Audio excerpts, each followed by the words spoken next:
जरूरत हो तो वो मेरे पास में आए और आकर के नौकर खरीद ले। जो इतने वचन कहे तो बीच चौराहे पर खड़ा कर लिया तीनों प्राणियों को विश्वामित्र ने। तब तक परीक्षित महाराज उस चौराहे पर भीड़ लग गई, और जब भीड़ लगी तो महाराज उसी भीड़ में से कालू मेहतर निकल के आया। उस कालू मेहतर ने विश्वामित्र से कहा, हे महात्मन ये बताओ इस पुरुष का क्या मोल है? बोले 20 बार सोना। तो कालू मेहतर ने 20 बार सोना दिया, हरिश्चंद्र को खरीद लिया। एक ब्राह्मणी निकल के आई, जवाब दिया इस स्त्री का क्या मोल है? बोले इसका भी 20 बार सोना। तो ब्राह्मणी ने भी 20 बार सोना दिया और दे करके तारा को भी खरीद लिया। अब हरिश्चंद्र भी बिक गए महाराज, तारा भी बिक गई। अब बचा बेटा रोहित। जब अकेला बेटा रोहित बचा तो रोहित ने जब देखा कि पिताजी भी बिक गए, मैया भी बिक गई, लेकिन मेरो मोल करवे वालों कोई नहीं। तब रोहित ने अपनी मैया तारा के पैर पकड़ लिए और तारा के पैर पकड़ के रोहित कहने लगा, मैया बाबा को तो इस मेहतर ने खरीद लिया, अब मैया तो जब ब्राह्मणी ने खरीद लो, लेकिन मैया मेरो मोल करवे वालों कोई ना है। अगर तू मोए अपने संग न ले गई तो मैया तेरे बिना मैं जिंदा नहीं बच पाई। उसी समय तारा ने ब्राह्मणी के पैर पकड़ लिए, जवाब दिया, मैया मेरो पुत्र मेरे बिना जीवित नहीं रह पाई है और मैं अपने पुत्र के बिना जीवित नहीं रह पाऊंगी, इसीलिए एक एहसान मेरे ऊपर कर दो जो जिंदगी भर हम तुम्हारा नहीं भूलेंगे। 20 बार सोना दे के मेरे लाल को खरीद लियो। तब ब्राह्मणी को दया आ गई, और जब ब्राह्मणी को दया आई तो ब्राह्मणी ने 20 बार सोना दिया और दे करके महाराज रोहित को भी खरीद लिया। तुम सब खड़े काहे को हैं? पिक्चर को सो थोड़ी ना चल रहा है, देखो और इन बैठे में का टैक्स लगाते हैं।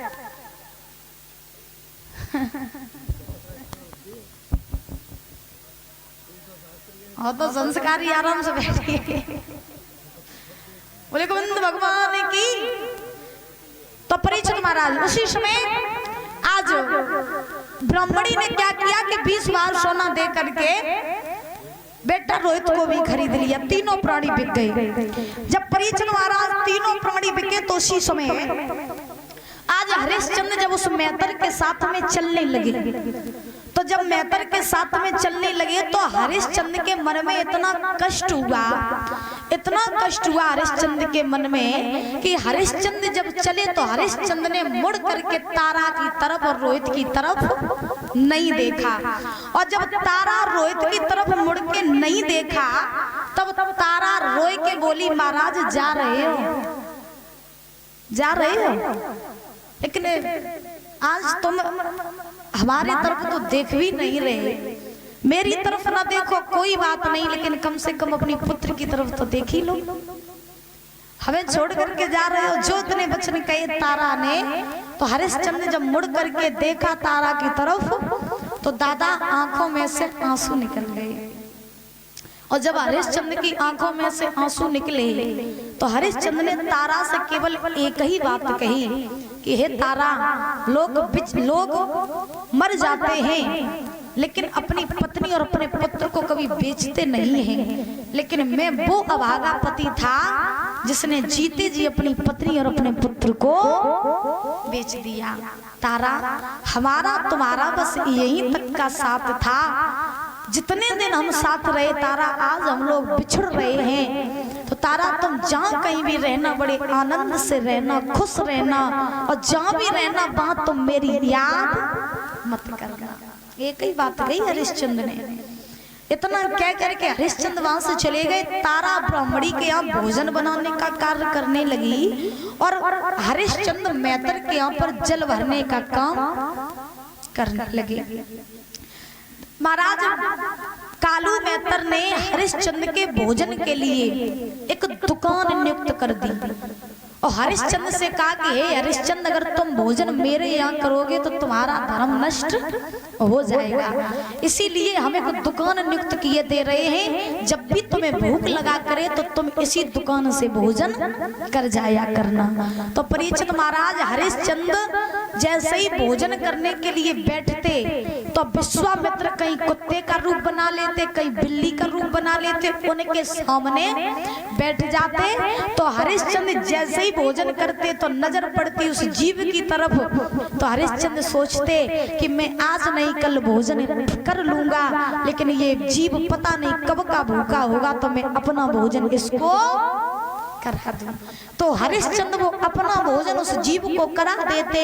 धीरे धीरे धीरे धीरे 1 महीना व्यतीत हो गया, लेकिन हरिश्चंद्र ने भोजन नहीं किया। अब आप सोचो कि जो व्यक्ति 1 महीने तक भोजन न करे उसकी दशा क्या होगी। हरिश्चंद्र ने 1 महीने तक भोजन नहीं किया, शरीर जर्जर हो गया, शरीर में महाराज बिल्कुल भी सामर्थ्य शक्ति नहीं रही। एक दिन कालू मैत्र ने कहा, हरिया चला जाओ, जा करके नदी से जल भर ला। तो हरिश्चंद्र ने घड़ा ले लिया, घड़ा उठा करके चले, और घड़ा उठा करके जैसे ही चले तो काशी में एक मणिगढ़ का घाट है।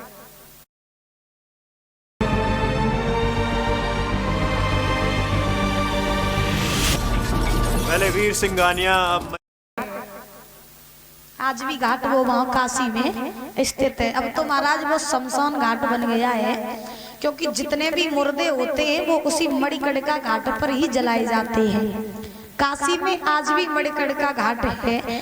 तो हरिश्चंद्र उसी घाट पर जल भरने के लिए गए, और जब हरिश्चंद्र उसी घाट पर जल भरने के लिए गए दादा, तो जाने के बाद में हरिश्चंद्र ने घड़ा तो भर लिया, लेकिन शरीर में इतनी शक्ति नहीं है कि घड़ा को उठा पाए। तो हरिश्चंद्र ने ताकत लगाई, घड़ा नहीं उठा, और ताकत लगाई, घड़ा नहीं उठा, और ताकत लगाई, घड़ा नहीं उठा। जब घड़ा नहीं उठा सोई हार के बैठी रोन लगे, प्रभु से प्रार्थना करने लगे, हे प्रभु, हे नाथ, काऊ ऐसे को भेज दो जो मेरो जो घड़ा उठवाए देवे, क्योंकि अगर मुझे थोड़ा सा भी विलंब हो गया जाने में तो मेरो मालिक हम पे बहुत चिल्लाएगा। तो ऐसे काऊ को भेज दो जो मेरो कोई घड़ा उठवा दे। तो हरिश्चंद्र बैठ करके रो ही रहे थे, तब तक महाराज हुआ ऐसा कि उसी घाट पर तारा आई जल भरने का। तो जब तारा जल भरने के लिए आई तो हरिश्चंद्र ने तारा को देखा, तारा ने हरिश्चंद्र को देखा। तो तारा बोली, महाराज आप यहाँ क्या कर रहे हो? हरिश्चंद्र बोले, मैं तो यहाँ घड़ा जल भरने के लिए आया हूँ, लेकिन तुम क्या कर रही हो? तारा ने जवाब दिया, मैं भी जल भरने आई हूँ। अब तारा बोली, महाराज आपने तो घड़ा भर लिया, फिर आप अभी तक गए क्यों नहीं? तब हरिश्चंद्र रोई के बोले, तारा मैंने घड़ा तो भर लिया, लेकिन मैंने 1 महीने तक भोजन नहीं करो, सो मेरे अंदर ताकत नहीं है जो मैं घड़ा उठा सकूं। तारा मेरो जो घड़ा तुम उठवाए दो। जो इतने वचन कहे कि तारा तुम मेरा घड़ा उठवा दो, तब महाराज तारा ने जवाब दिया, महाराज का तुम्हारी अकल ठिकाने है क्या? नहीं है, अकल ठिकाने है तुम्हारी? अरे तुम ये कह रहे हो कि मैं तुम्हारा घड़ा उठवा दूं? तुम्हारा घड़ा उठवाने की तो छोड़ो, मैं तुम्हारा घड़ा छू भी नहीं सकती हूँ। क्यों? क्योंकि तुम जो घड़ा भर रहे हो वो घड़ा मैतर के यहाँ का है, और मैं जो घड़ा भर रही हूँ वो घड़ा ब्राह्मणी का है। मैं तुम्हारा घड़ा छूंगी नहीं। अगर मैंने तुम्हारा घड़ा छू लिया तो मेरा धर्म नष्ट हो जाएगा। जो तारा के ये वचन सुने हरिश्चंद्र ने जवाब दिया, तारा क्या तुम वही तारा हो जो एक दिन अपने पति के पीछे बिक गई थी, और आज तुम धर्म में फंस गई जब तुम मेरा घड़ा नहीं उठवा रही हो?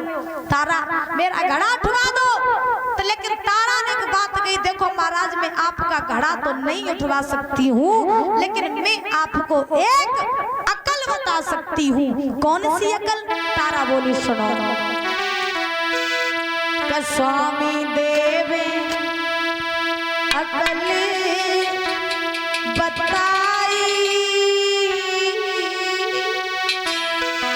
और जल में घुसे घड़ा उठाई।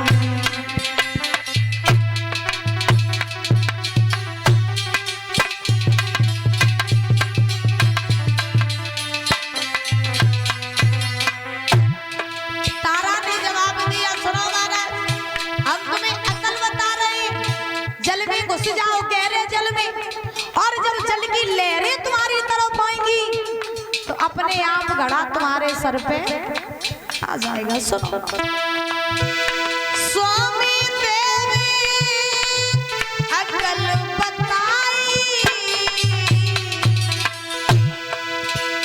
जल में घुस घड़ा उठाई।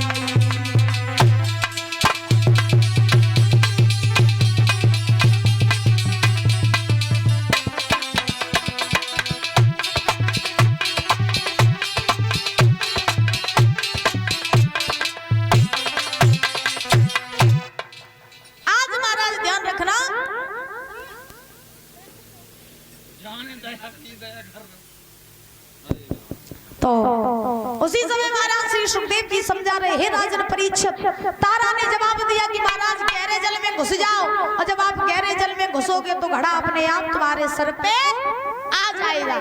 जो इतने वचन कहे बुजुर्गों, तो तारा जो थी वो तो घड़ा भर के बाद से चली गई, लेकिन हरिश्चंद्र जो थे वो गहरे जल में घुस गए, और घुसने के बाद में महाराज आज जैसे ही जल की लहरें हरिश्चंद्र के ऊपर आई, तैसे ही हरिश्चंद्र के ऊपर वो घड़ा आ गया। हरिश्चंद्र ने घड़ा उठाया, वहां से चल दिए, लेकिन चलते चलते चलते चलते शरीर में शक्ति थी नहीं, तो महाराज एक ठोकर लगी, और जैसे ही ठोकर लगी तैसे ही हरिश्चंद्र पछाड़ खा करके गिर पड़े, और जो पछाड़ खा के गिरे सोई हरिश्चंद्र का वो घड़ा फूट गया। अब जब हरिश्चंद्र का घड़ा फूटा तब तक कालू मेहतर आ गया। कालू मेहतर ने जवाब दिया, ओरे हरिया, तूने घड़ा फोड़ दिया, जब पैसा का तेरे बाप के आते, तू ये घड़े फोड़ रहा है, इनमें पैसे नहीं लगते क्या? तू भोजन वोजन नहीं करता जो तेरे अंदर शक्ति नहीं रही? तो हरिश्चंद्र रोक के बोले, महाराज क्या करूं, मैंने 1 महीने तक भोजन नहीं किया, शरीर में शक्ति नहीं है, इसलिए माफ करें, धोखे से घड़ा फूट गया, क्षमा